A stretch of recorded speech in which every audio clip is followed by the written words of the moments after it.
Okay, so first for the challenge for the week, we have three cards here.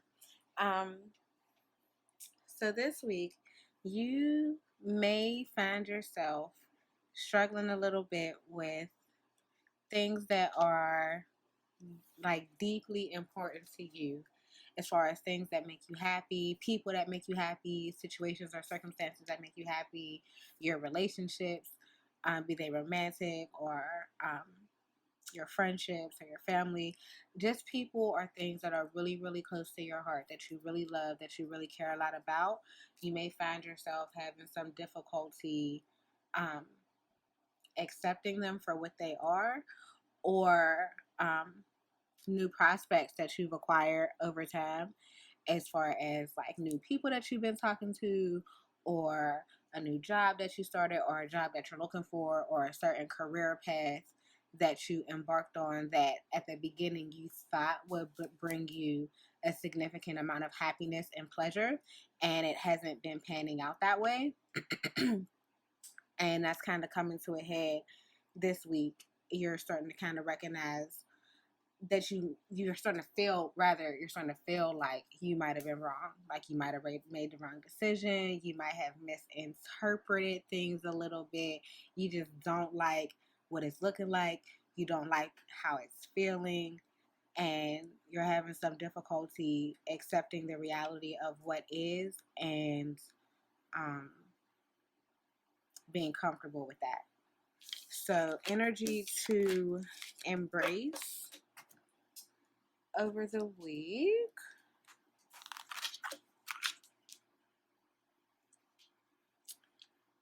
Okay, this is a big one. You can't control everything. And one of the reasons why you're having such a hard time um, accepting what the reality is right now is because the things that you don't like are significantly out of your control. And you recognize that they are not things that are likely to change, or that you have much input or influence over whether or not they change.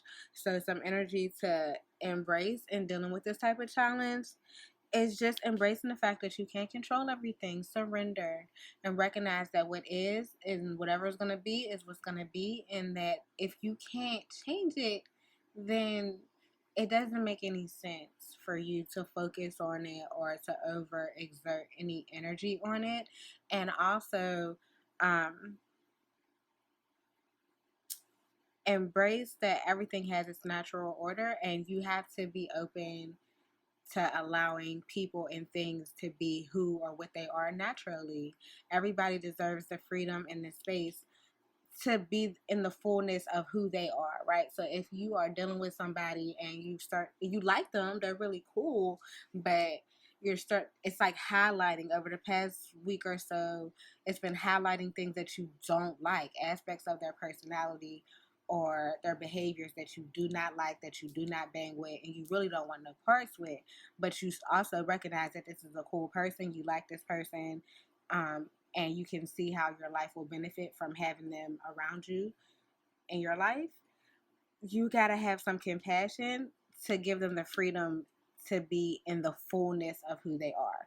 And that's not always pretty. It's just not. Like, it's not always pretty. It's not always fun. We all have flaws. And, like, it's one thing to have deal breakers and things that you just absolutely will not put up with. But at the same time, you can't run away from every flaw. And everybody has some parts of themselves that's just, it's pretty ugly, that we don't want to deal with, that you don't like, that drive you up a wall. And you have to have some compassion for what those areas are for other people. And the way that you find that compassion for other people is to have that compassion for yourself. The more that you're able to see your own imperfections and accept your own imperfections, and not just the cute ones, like, oh, sometimes I talk too much, or sometimes I care too much about other people. Like, no, like the real stuff, like your mommy issues and your daddy issues, and your abandonment issues and your clinginess and your problems with attachment, that you're avoidant, that you're cold, that you're elusive, or that you have these super high expectations of people and you expect everybody to be perfect.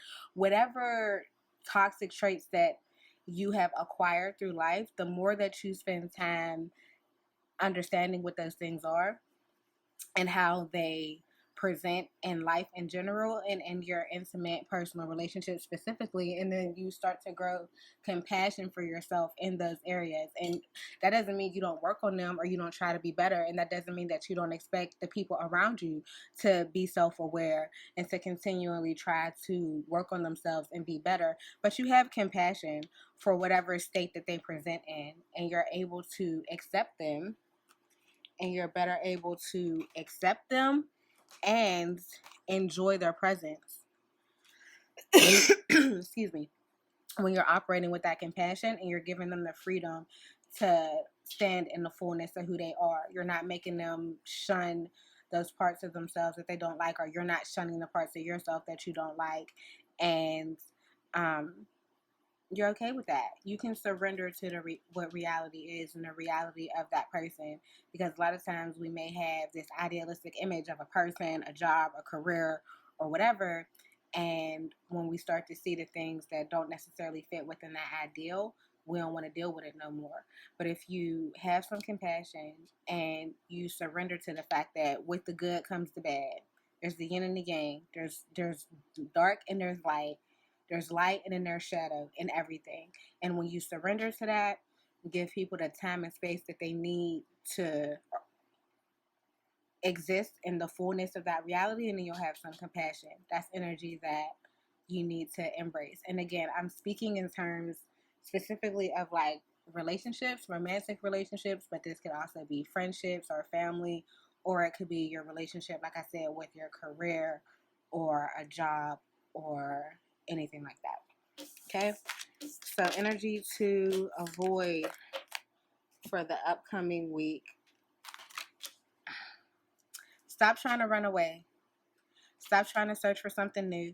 Stop trying to search for things that give you that spark that you had at the beginning, that the lust or the excitement and the enthusiasm that you get at the beginning of something, when it's all fun and when it feels really good. It's a rush. It's adrenaline. And sometimes we can get so hung up on that we think that that is what happiness is, and that's not the case. Excuse me. Happiness is when you're able to stand in the truth of something, in the fullness of something, and then still find pleasure in it. So you want to avoid trying to jump ship and jump on to something new. I don't want no parts of this no more. This ain't working for me. This doesn't fit. This doesn't serve me anymore. So I'm moving on to something new. Now's not the time for that. You belong where you are, and this experience will give you some much needed information that you need to move forward. So you can't just skip the lesson, because what's going to happen is if you try to skip over to the next opportunity, and there are opportunities, there is somewhere for you to jump ship to, and if you continue seeking that feeling that you had at the beginning, that first high that you had at the beginning, and you keep jumping ship and jumping ship and jumping ship, you're never going to learn a lesson, and you're never going to find the depth of love that you are craving, because you keep running from the challenge. You keep running from the hard work. You keep running from the shit you got to get through the mud. You know what I'm saying? And the more you avoid that, you're never going to experience the depth of what your soul is looking for. So you want to avoid seeking. You see how she's like on the mountaintop, she has her little her glass. You guys see it. And she's searching. She on the mountaintop like, I know there's something better over there. I don't give a fuck. I ain't staying here. I'm trying to go over there. It look like it's popping. It look like it's lit. You know what I'm saying? But then if you also look at it, she's at the top of a mountain. She's fought through some things. She's already gone through some things. And there's some more. There's some more that she'll have to overcome. But the fact that she's at the top of the mountain proves that she can do it, and proves that there is something valuable in doing that work and reaching that point in life. You can't just jump ship. There's only a little bit more before she gets to the top. She's tired. She done been through all this. She want to jump ship. That's energy that you want to avoid. Trust that you can push through this and that there can be something better and beautiful on the end, but it would be advantageous to you to continue pushing through it. I don't want to say fighting through it because I don't believe in struggling or um, forcing things. That actually goes against what surrendering means. But I do believe that sometimes uh, you're required to shift through some things that aren't wholly pleasant, and that, but there's still value in that. Okay, so that's energy you want to avoid. And the overall positive messages, again, it you'll have opportunities. You can jump ship and you can kind of move on to something new, and you can leave um the space that you're in because it's uncomfortable, but you kind of want to focus on challenging yourself in a way, challenging yourself to stay present and challenging yourself to believe that what you're experiencing now is useful in the long run. And as much as you want to and are able to jump ship, that the more rewarding experience will come if you stay with it. So just have some faith, stay with it. I know you don't like it. It doesn't look the best. It doesn't feel the best right now. But trust that, excuse me, I'm still kind of recovering from a cold, but I lost my train of thought. What was I saying? Oh, okay. That the right course of action is staying with it. And that it's not always easy to stay with it. Sometimes you really gotta build yourself up and empower yourself to kind of go through that experience. But um, you'll be more successful in the long run if you stay the course now. And just be open, be warm, have some compassion. Don't try to control everything. Let people be who they are. The job is going to be what the job is going to be. And as much as you don't want to have to jump through the hoops for your career and you would much rather just do it an easier way, that there are valuable things for you to learn on that career path. And it can be annoying having to go through all of these steps because you just want to kind of get to that thing at the end. But um, just have faith in each step that you take, and have faith that, like, when you take one step, when it's time to take another one, that will illuminate in front of you. You don't have to force that. You don't have to search super hard. Where's she at? You don't got to look super hard for it. You don't got to work super hard for it. Take the first step. And when you take the first step, when it's time for you to take another one, that path it'll illuminate for you. It'll be clear what you do next. As of right now, you just got to surrender to where you're at now and have compassion for where you're at now. And when it's time for you to move forward, when it makes sense for you to move forward, when it makes sense for you to take action, or when you have learned a lesson, when you've acquired enough data, when you've acquired enough information to move forward, that path will lighten up for you, and then you can take it. And you'll be more successful in the long run if you do it that way, as opposed to just kind of jumping ship because you don't like what it look like right now, and just jumping ship like I'll figure the rest out later. You know what I'm saying? I just know I don't want nothing to do with this. So that is the reading for the week. Hopefully that made some sense to you guys. I know it was kind of all over the place, but I think the biggest takeaway are these things. These things are the biggest takeaways for this reading, because I think that in a quest for love and pleasure and happiness, we just want it to feel good. And there's nothing wrong with that, but we miss out on a lot by not accepting people in the fullness of who they are and what they are, and still being able to find beauty in that. And we feel like we have to kind of throw away the whole person because of the pieces that we don't like. So I think the key takeaway is that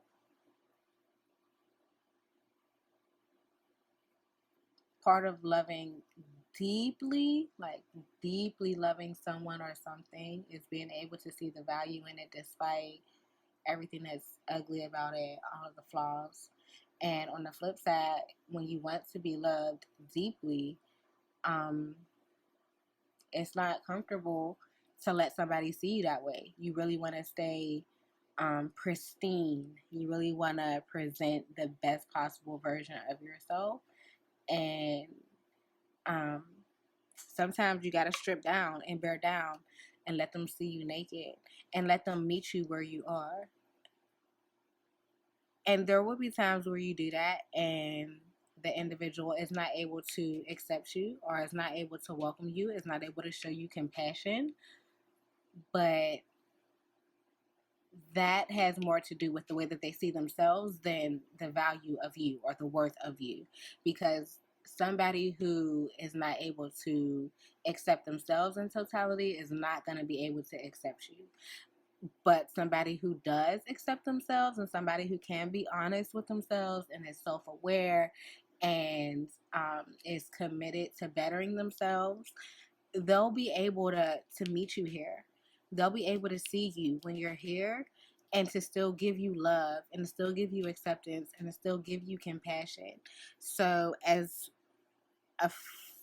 scary as it may be to present yourself to someone naked, and when I say naked, I mean without the mask or without that polished exterior that you present to people. When people see you, when you're doing that thing, when you feel like you're out of character a little bit, but you're not really out of character, it's just another facet of your personality that you don't like to show or to engage with that often. But when you show that part of yourself and when you begin to really build intimacy, they'll be able to meet you with compassion. They'll be able to be there for you. And when you find that, that's not something you want to just throw away because that person has flaws or because that person's flaws are a little bit uglier than yours or a little bit harder to accept than yours. This is, I don't want to say rare, but it's not something that you come across. Well, I guess that makes it rare, huh? It's not something that you come across often. And when you find it, when you find someone who has the capacity to meet you here, and when you find someone who is willing to do that and enjoys doing that, don't just throw them away because they have some things that are hard to accept. All right, so that's the weekly reading. I hope it helps you guys. If you have any questions, feel free to reach out. Y'all have a good week. God bless y'all.